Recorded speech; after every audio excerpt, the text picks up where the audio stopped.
Why your house isn't making you wealthy. Part 1. The house he thought would make him rich. Every generation is taught the same dream. Study hard. Work hard. Buy a house. And one day, you'll be wealthy.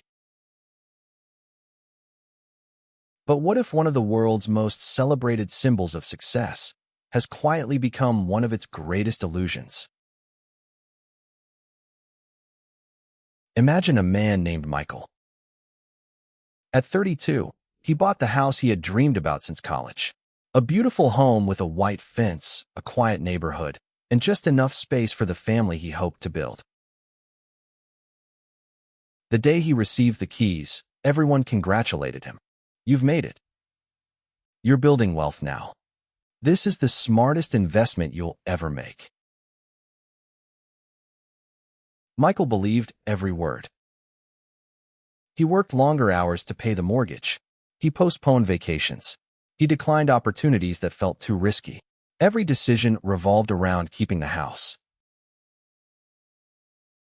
Years became decades. His income increased. His house became more valuable. But strangely, his freedom never did. One evening, while sitting alone in his living room, Michael asked himself a question that had never crossed his mind before. If this house has made me wealthy, why do I still feel financially trapped? That question changes everything. Welcome to Timeless Quotes TV. If you enjoy exploring timeless wisdom that helps you see the modern world more clearly, consider subscribing and joining us on this journey. Today's story isn't really about houses. It's about something far more valuable: the way we think about wealth. For thousands of years, philosophers have warned us about confusing possessions with prosperity. Marcus Aurelius ruled one of the greatest empires in history, yet he reminded himself that everything we own is temporary. Seneca became enormously wealthy, yet he repeatedly warned that possessions often become masters instead of servants. Perhaps they understood something that many of us have forgotten. Owning something valuable is not the same as becoming wealthy. So before we ask whether a house is a good investment, we need to ask a much deeper question. Why do human beings so easily mistake ownership for wealth? Part 2. Why we confuse ownership with wealth. Michael couldn't stop thinking about the question. If my house has become more valuable, why don't I feel more financially free? At first, he blamed inflation. Then he blamed taxes. Then interest rates. But deep down, he knew those weren't the real answers. The real answer was hidden inside the human mind. Long before economists tried to explain wealth, philosophers were trying to explain desire. Marcus Aurelius observed that people often spend their lives chasing things they believe will finally make them feel secure. A larger house, a higher salary, a better neighborhood, a more impressive lifestyle. Yet once they achieve those goals, the feeling rarely lasts. Soon, another goal appears. Another comparison. Another definition of success. Modern psychology calls this hedonic adaptation. We quickly become accustomed to what once felt extraordinary. Yesterday's dream becomes today's normal.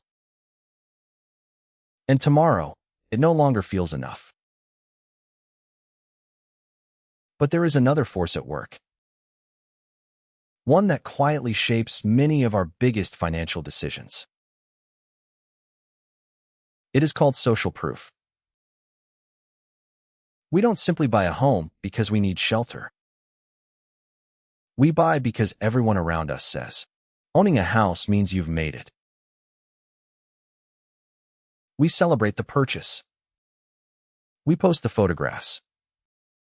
Friends congratulate us. Family members feel proud.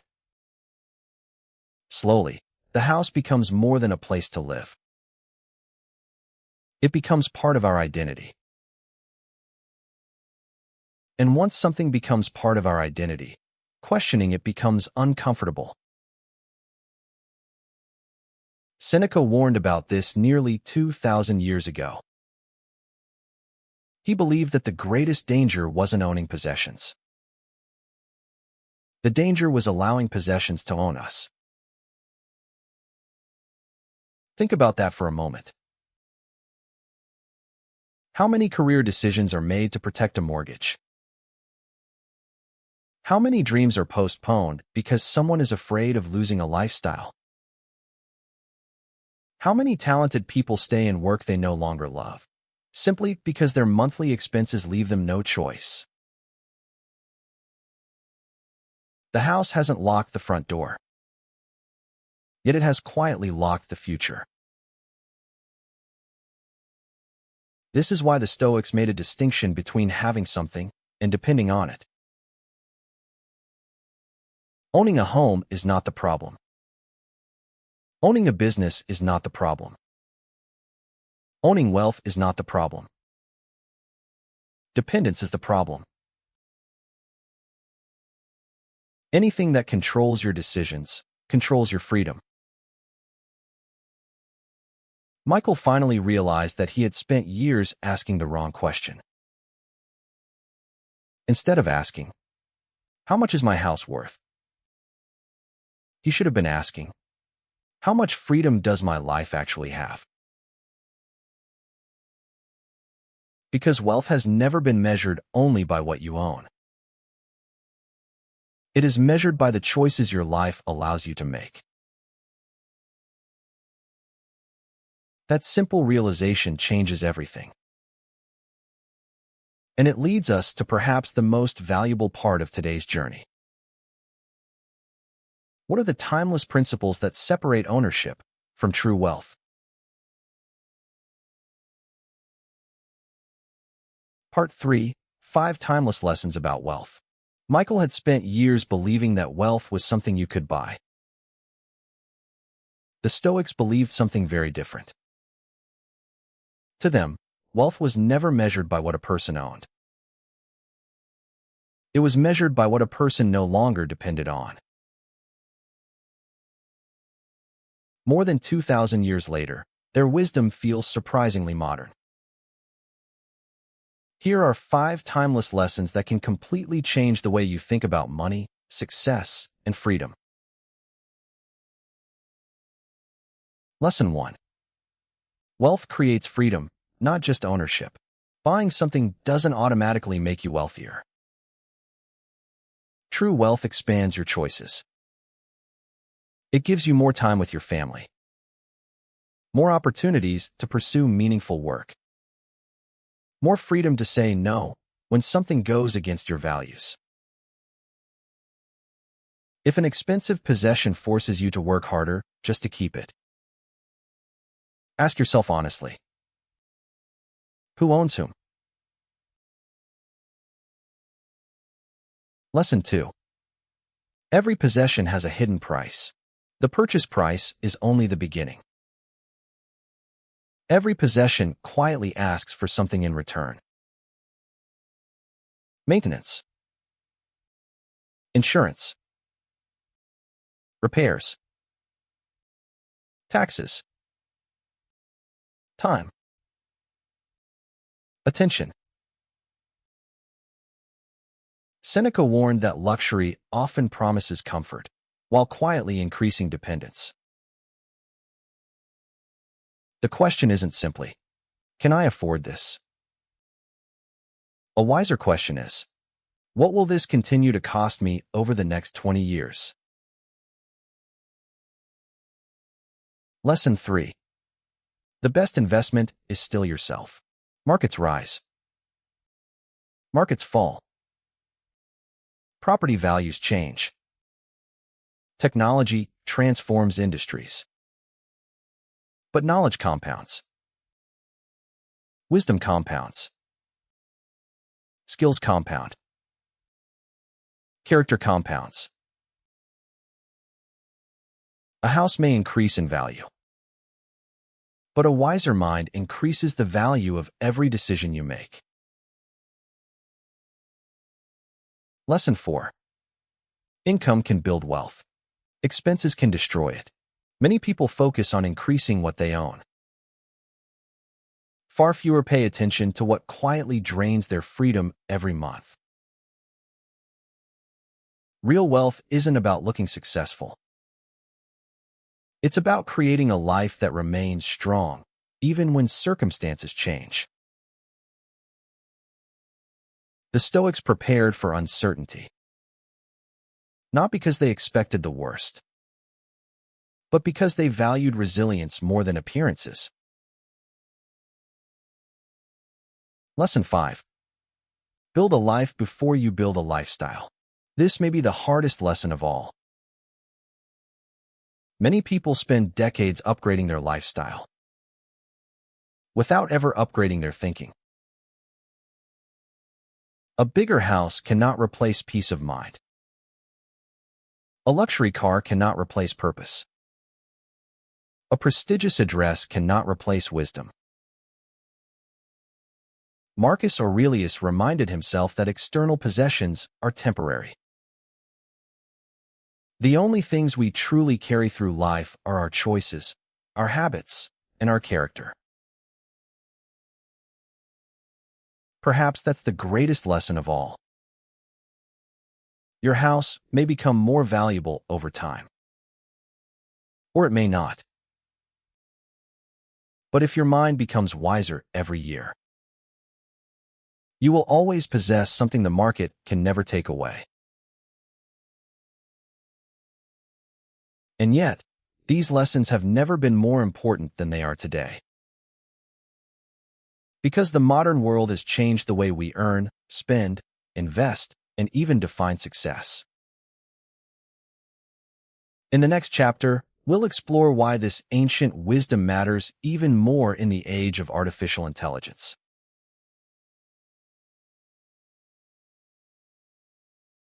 Part 4. Why this matters more than ever today. When Marcus Aurelius wrote his journal nearly 2,000 years ago, he never imagined mortgages, real estate websites, social media, or artificial intelligence. Yet somehow, his wisdom describes our world better than ever. Today, buying a house is no longer just a financial decision. It's a symbol of success, a social achievement, a public statement that says, "I've made it." But appearances have become easier to create and much harder to trust. Social media allows people to display beautiful homes without showing the financial pressure behind them. A perfect kitchen doesn't reveal the debt. A luxury living room doesn't show the sleepless nights. And a smiling family photo never tells you how much freedom was sacrificed to create it. Artificial intelligence is changing the world just as dramatically. Entire industries are evolving. New careers are appearing. Old skills are becoming obsolete. The economy is becoming more flexible. But many people remain financially inflexible. They own expensive assets, yet they cannot change jobs. They cannot start a business. They cannot take a year to learn new skills. Because every major decision must first pass one question. Can I still afford the house? The Stoics believed that true wealth was measured by independence. Not independence from responsibility, but independence from unnecessary dependence. In today's world, your greatest asset may not be the building you own. It may be your ability to adapt, to learn faster than technology changes, to think clearly when others panic, to recognize opportunities while everyone else is protecting yesterday's definition of success. A house can appreciate, but so can your knowledge. A property can generate value, but so can your creativity. And unlike any building, your ability to think, solve problems, and make wise decisions can continue growing for the rest of your life. Perhaps that's the real lesson for the modern world. Don't confuse security with ownership. Don't confuse status with wealth. And never confuse the price of an asset with the value of your freedom. Because once you understand that difference, you'll begin asking a completely different question. Not, how can I buy more? But, how can I build a life that creates lasting wealth? Part 5. How to build wealth instead of just owning a house. By now, one truth has become impossible to ignore. Owning a house and building wealth are not always the same thing. The real question isn't, should you buy a house? The real question is, how can your house serve your life, instead of your life serving your house? The Stoics believe that wisdom begins with asking better questions. So before making any major financial decision, pause for a moment. Ask yourself these 5 questions. First, does this decision increase my freedom or reduce it? Will this purchase give you more choices in 5 years? Or fewer? Second, am I buying this because I need it or because I want others to admire it? The desire to impress strangers has created more financial stress than most people realize. Third, if my income suddenly changed, could I still live peacefully? Life is unpredictable. The Stoics prepared for uncertainty, not because they expected disaster, but because they valued resilience over comfort. Fourth, is this house helping me create value, or only consuming it? Some homes become places where families grow, businesses begin, and opportunities are created. Others quietly consume every extra dollar, every promotion, and every dream of financial independence. Finally, am I investing in property while forgetting to invest in myself? A wiser mind will improve every investment you ever make. A stronger character will protect you during every financial storm. And better judgment will always outperform blind optimism. The goal is not to own the biggest house. The goal is to a life with meaningful work, strong relationships, time for your family, the freedom to learn, and the courage to change direction when life asks you to. Because at the end of the day, your home should be a foundation for your future. not a prison built from success. So before chasing your next financial milestone, take a moment to ask yourself one final question. Am I building a more expensive life or a wealthier one? In the next chapter, I'll share a few timeless books and modern tools that can help you think more clearly about money, freedom, and long-term wealth in today's rapidly changing world.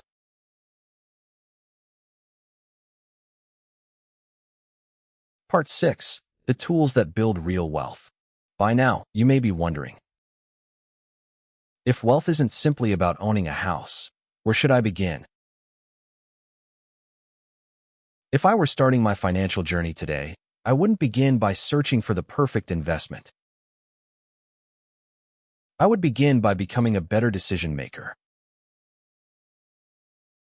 Because every great investment starts with a great investor. That means building knowledge before building a portfolio. Here are a few resources I believe are worth exploring. Not because they'll make you rich overnight, but because they'll help you think more clearly for decades. The first is timeless books. The Psychology of Money teaches that wealth is driven more by behavior than intelligence.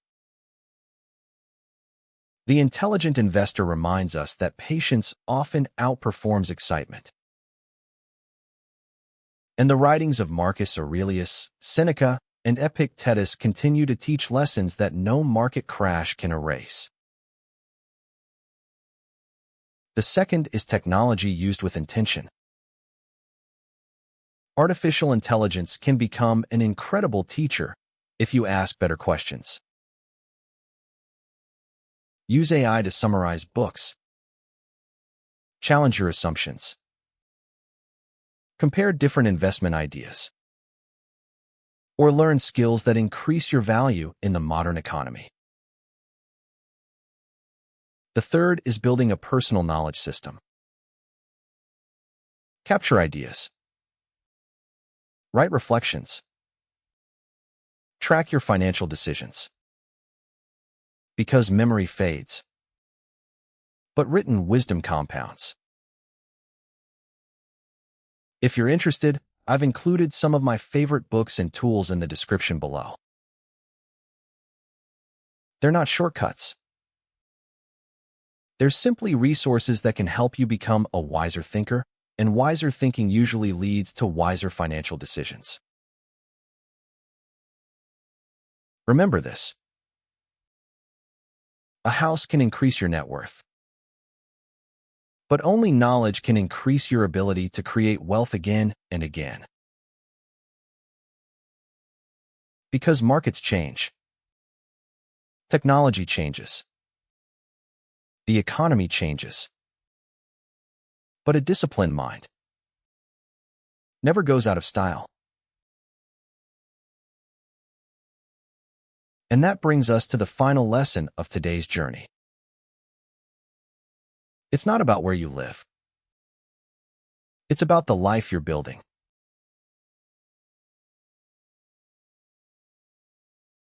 Part 7. The house that truly makes you wealthy. Let's go back to Michael. Years after buying the house he once believed would secure his future, he finally understood something that no bank, no real estate agent, and no financial advertisement had ever told him. The house had never been the problem. The problem was believing that one purchase could replace a lifetime of wisdom. One evening, he stood outside his front door and looked at the place he had worked so hard to own. For the first time, he saw it differently. It wasn't a symbol of success. It wasn't proof that he had become wealthy. It was simply a tool. A place to protect his family. A place to create memories. A place to rest after meaningful work. Nothing more. Marcus Aurelius reminded himself that everything external is temporary. A house can be damaged. Its value can rise or fall. Laws can change. Markets can change. Entire economies can change. But there are things the market can never take from you. Your ability to think clearly. Your discipline. Your judgment. Your integrity. Your wisdom. Those are the assets that continue to grow, even when everything around you changes. Perhaps that is the greatest lesson of today's journey. Don't spend your entire life building a beautiful house, while forgetting to build the person who lives inside it.